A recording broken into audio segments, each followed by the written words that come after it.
ရှ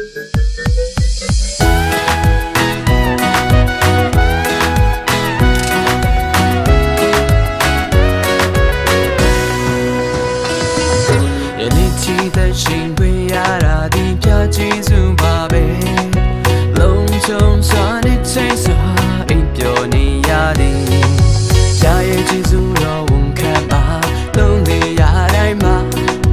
အောင်မြင်ရသောခွင့်နဲ့ကြုံရမှာကျေးဇူးတော်တဲ့ကြောင့်အိမ်နိုင်စားနိုင်လို့ရှာခွင့်တွေရတာ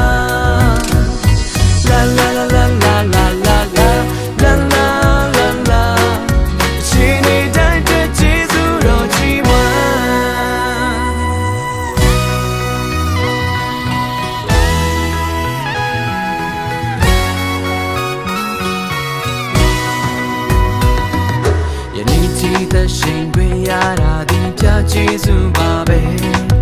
လုံးချုံစွာနဲ့ချိန်စွာအိပ်ပျော်နေရသည်